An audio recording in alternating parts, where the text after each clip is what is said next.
So hello and welcome to Truth You Can Wake Up To. I'm Samuel William on the 30th of January 2012. So a few days back I posted a video called Olympic Symbolism, ? A curious new revelation. And this is the second part, the continuation of the research on this little topic here. I really do have to say a shout out and a thank you to one of my subscribers, dmurphy25, for encouraging me to continue researching this little subject, try and find a more detailed picture of what's going on here. Also, I should say thank you to Red Ice Creations for covering my video and giving it a bit of exposure. Thank you very much to you guys. You are amazing, as I'm sure most of the awaking world thinks. And with any luck, you guys will pick up on this one as well. That'd be nice. So I've continued my investigation, and what do you know? The plot gets a lot thicker.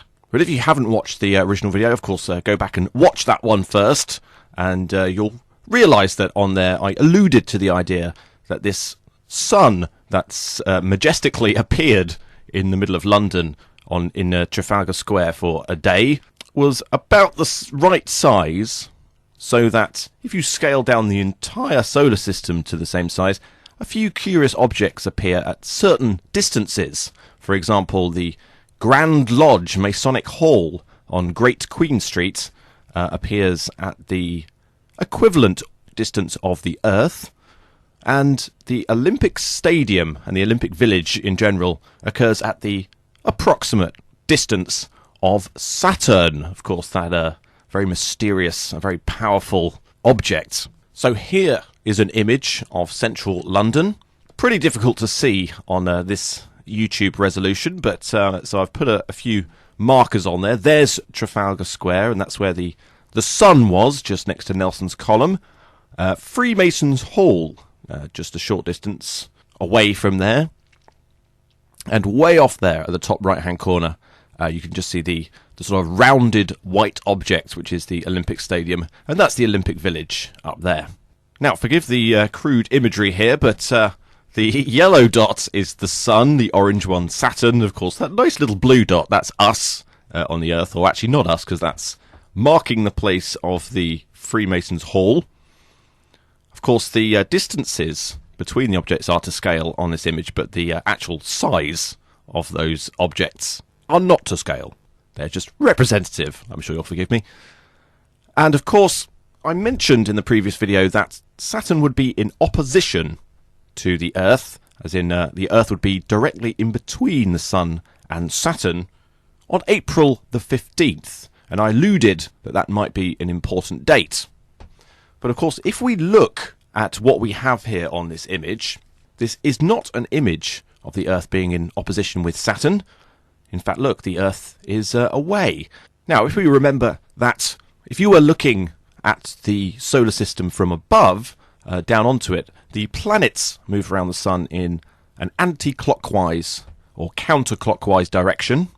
So what we're looking at here is actually an image of the Earth as it is moved past the opposition of Saturn. We know that the angle from that Sun to the Freemasons Hall was 33 degrees. We also know that the angle from that sun to the Olympic Village, or Saturn in this image, was 66 degrees. So, of course, between them, there is an angle of 33. Now, what we're actually looking at here is a calendar. This is a date when the Earth and Saturn will be exactly 33 degrees apart. So, of course, that begs the question, well, when is that date? And this is when it gets rather curiouser. Now, I should say at this point, I don't really like making predictions, because we all know what happens when predictions are made. You get to the day and nothing happens. Of course, there was that curious incident with Ian Crane when he was doing a talk on the 6th of the 6th, 06, in Sears Tower, which has a curious postcode with lots of sixes in it as well. And he decided that there was going to be a terrorist attack on that day. And of course, he broadcast it He was on the radio, he was on the news, warning people about it. Of course, it never happened, but curiously, a few weeks later, a cell of, in air quotes, Al-Qaeda was apprehended, and apparently they had a plan to blow up Sears Tower on the 6th of the 6th of the 6th. So sometimes when you predict these things, they never happen, but who knows, you might see in the news that terrorists were going to do something or other. And of course, by terrorists, I say that in the very loose sense. But of course, doing this sort of thing and having this thing, it's a date. You feel a little bit like Nicolas Cage in that film Knowing, when he spots sort of 9/11/01 and 2,996, the number of deaths. Of course, they got that wrong in that movie. It was actually 2,997, because in the film they didn't include the death of democracy, which happened on that day. Of course, that's probably because Hollywood makes their money pretending that the death of democracy never happened. So we do have to be wary about predictions. But anyway, here's my prediction. Really, we need a qualified astrophysicist to pin this down exactly. My maths isn't the most fantastic to be found on Earth. But there are 365 days in the year, 360 degrees in a circle, so the Earth moves approximately 1 degree per day, of course slightly less than 1 degree. So for it to move 33 degrees, you'd have to allow at least 33 days. Now, of course, Saturn is moving as well, but a lot slower. In fact, Saturn moves 1 degree in 29 days. So if we wait 33 days for the Earth to move, Saturn's already moved 1 degree, so we're back at 32. So add at least another day, but of course the Earth doesn't travel as much as 1 degree a day, so let's put another day on that. That's 35 days in my approximation. Now 35 days would take us to May the 20th. Nothing curious about that date.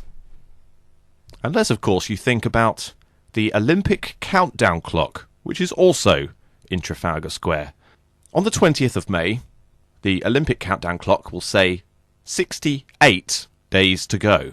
Of course, if we moved it on a couple of days and imagined that my maths here is just approximated, is it possible that the Earth may be 33 degrees separated from Saturn on May the 22nd, when the countdown clock in Trafalgar Square would read 66 days to go? There is a strong possibility. So if you are planning a day out on the 22nd of May this year, instead of going to London, may I suggest possibly Dartmoor or Yorkshire? Probably be a lot more quiet on that day. Maybe. So I hope you have enjoyed this episode. Of course, keep the comments coming, keep the suggestions coming. There may be more to this issue than we know. If you are an astrophysicist or a mathematician, you want to work this out exactly, that would be fantastic. Please do spend the time, because quite frankly I don't have it. Of course, please do visit my YouTube channel, S. Williamism.